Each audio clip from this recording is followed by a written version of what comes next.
Hello, this is Johanna Barton from Confetti Design with another how-to video and how to use your WordPress website. In this one, we're going to look at how to add an image and new text for your welcome page if you've got a new team member. Okay, so the page we're going to is successteps.com.au/welcome. That's at the front of the page. The front end of the website, and we're wanting to add in someone new next to Kate. Okay, so we navigate through to the page on the dashboard in the back end, and we go through to pages, and then we find the page which is called welcome. So we're going to scroll all the way down till we see the word welcome. There we go. So these are the two pages which are the list of directory of all pages that are on your site. And then once we're in here, it's very simple. You see all of the different components that make up the design of that page.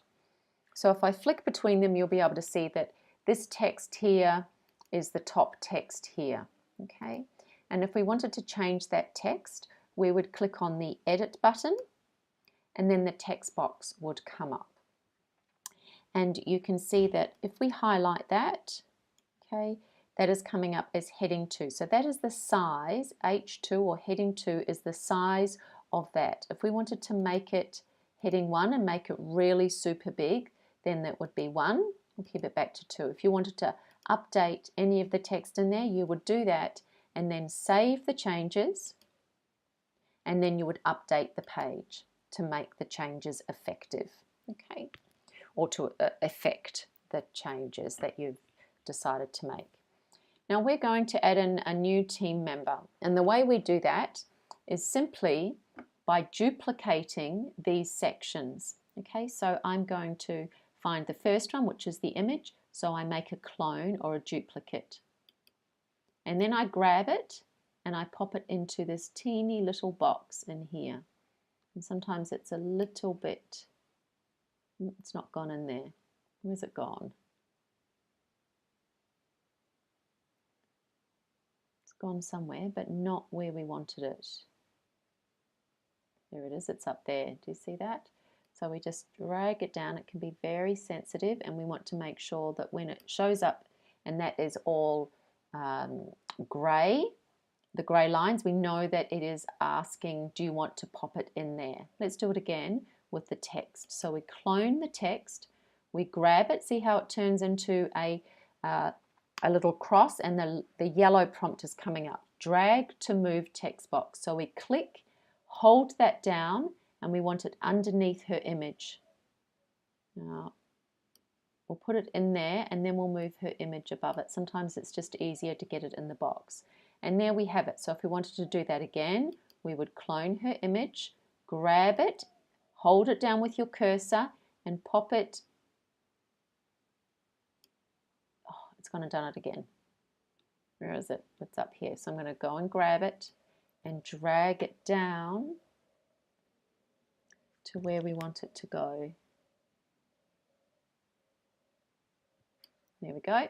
And then we clone the text and move that in there. Now if I wanted to change the image, so let's go and replace the image with someone else, we would need to have access to another image.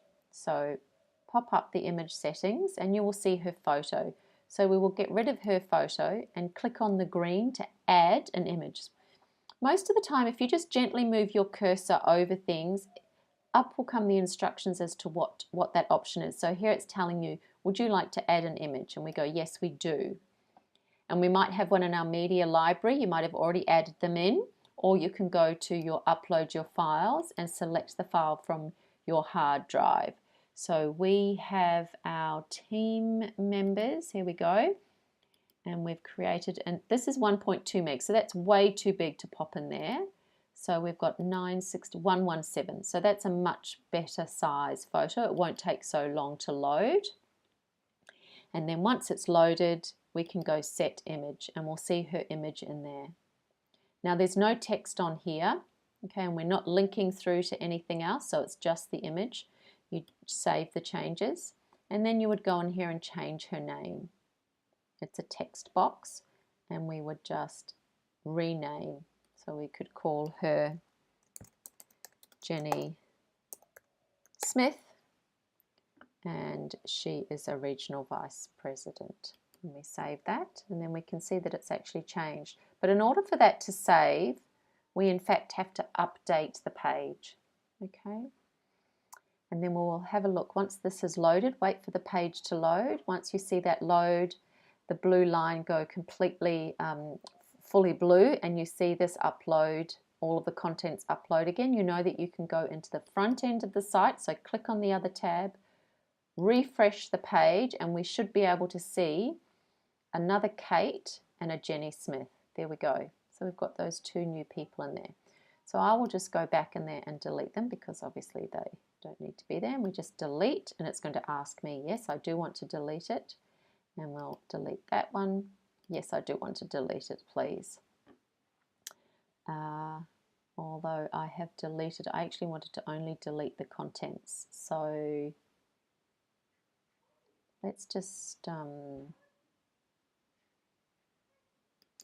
go here, leave the page, because that means I haven't updated that page. So what's going to happen is that I haven't affected those changes. So we can go back in there and I can delete the right things. So if you ever do make a mistake, before you update it, just go and move to another page, and everything that was on there will still be there as of the previous save. There they are there. So what I needed to do was actually just delete the contents, because we want to leave the little holding boxes in there for you. So when it comes to adding new staff, it's a new team member, sorry, it'll be easier. So there those boxes are, and that looks fine. And so that's how you update a new team member on the welcome page. Update this to make sure that they have gone. And there we go.